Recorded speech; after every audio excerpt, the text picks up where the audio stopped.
Now, we have a population that's getting older. At the same time, more people are taking up cycling. On our roads, though, the two don't always mix. Now, the partner of a cyclist who was knocked down and killed by a pensioner says driving laws need to be toughened up. Kevin Lane was riding in Essex last February when he was hit by 74-year-old Marjorie Tappenden. She says she accidentally hit the accelerator instead of the brake. In court, she admitted death by dangerous driving, and earlier this week was given a 12-month supervision order and banned from driving for 3 years.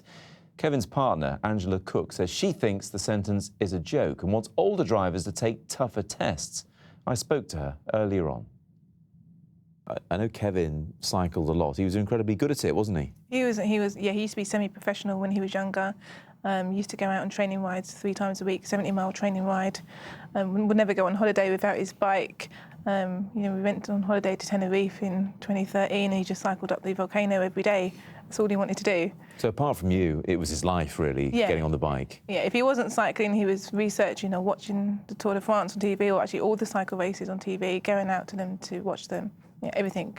Anyone who cycles that much, though, has inevitably had a few close scrapes. Yeah, in 2009, actually not too far from where he was killed, a car took him out. A car was turned right across his path and just didn't see him, and he broke his wrist and several ribs. Did that shake him up?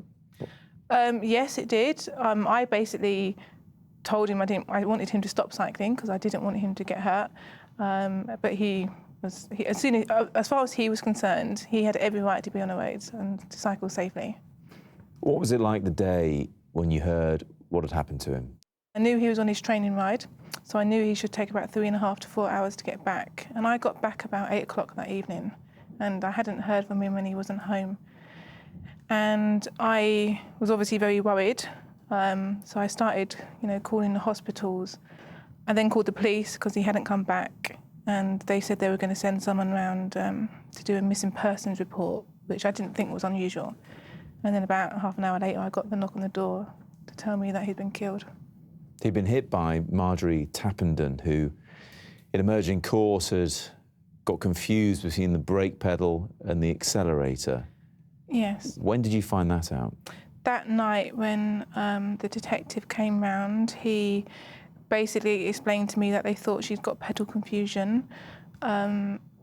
I expected if he'd been killed, it was going to be by lorry or a bus. I was quite surprised it was a little old lady in a car. They use a term pedal confusion like it's something they used before. Is it a common thing? There are other cases, I think, where people have had pedal confusion. What came out in the court hearings was that apparently it's quite common in automatics. Now, she'd had Marjorie Tappenden, she's 74, I should say. She had her husband with her, who she cares for. He has Parkinson's disease. She's a grandmother herself, and she's now been sentenced to 12 months community order and a 3-year ban, although she says she'll never drive again. Surely that's enough for a woman in her circumstances? Well, my stance on this is that I didn't want her to go to prison because I don't see what good that would do. I think it sends the wrong message out that it's okay to kill people on the roads. She was warned before she hit Kevin by her husband to take her feet off the pedals. He could see that she was out of control when he told her to take her feet off the pedals before she even hit him, and she didn't.